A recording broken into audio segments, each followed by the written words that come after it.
Welcome to steno dictation. Dictation 5 second बाद शुरू होगा। स्टार्ट।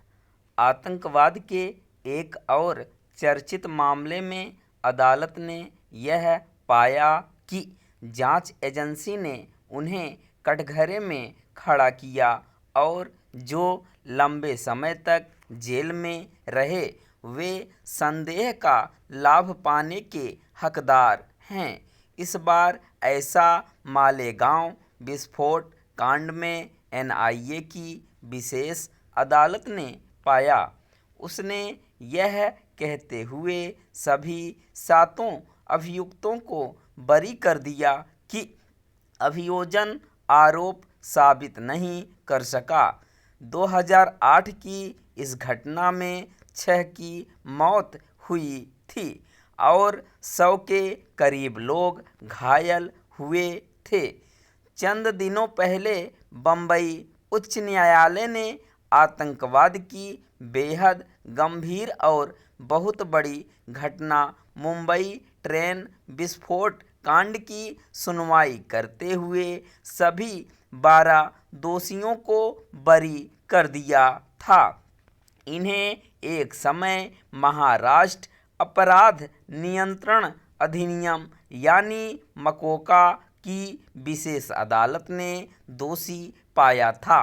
इस फैसले से देश अवाक रह गया था क्योंकि इस भीषण आतंकी घटना में 180 से अधिक लोग मारे गए थे और 800 से ज़्यादा घायल हुए थे।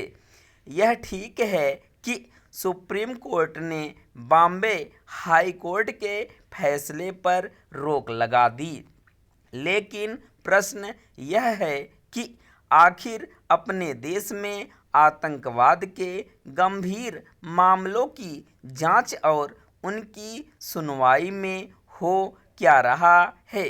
यदि आतंक निरोधक दस्ते और एनआईए जैसी एजेंसियां आतंक के मामलों की सही तरह जांच नहीं कर पाएंगी तो न्याय कैसे होगा। मालेगांव विस्फोट मामले में एनआईए की विशेष अदालत उस नतीजे पर पहुंची जिस पर बॉम्बे हाई कोर्ट ट्रेन विस्फोट कांड की सुनवाई करते हुए पहुंचा था।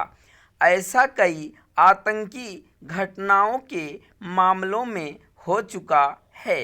इससे यही पता चलता है कि कभी जांच एजेंसियां, कभी अदालतें और कभी दोनों अपना काम सही तरह और समय पर नहीं करती।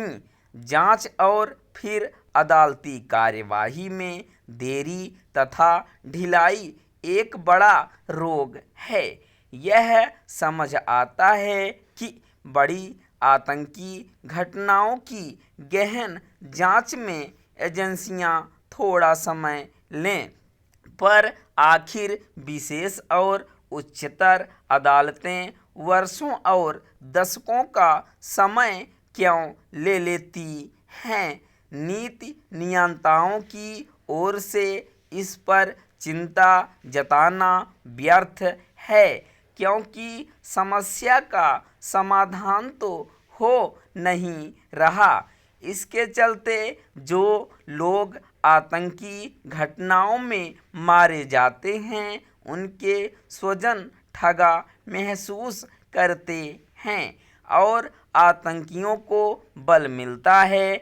आतंक के मामलों की जांच में यह भी कोई दबी छिपी बात नहीं कि संकीर्ण राजनीतिक स्वार्थ बाधा बनते हैं। आतंकी घटनाओं को राजनीतिक रंग दिया जाता है। मालेगांव विस्फोट कांड में प्रज्ञा ठाकुर, सुधाकर द्विवेदी आदि की गिरफ्तारी के आधार पर हिंदू और भगवा आतंक का जुमला उछाला गया।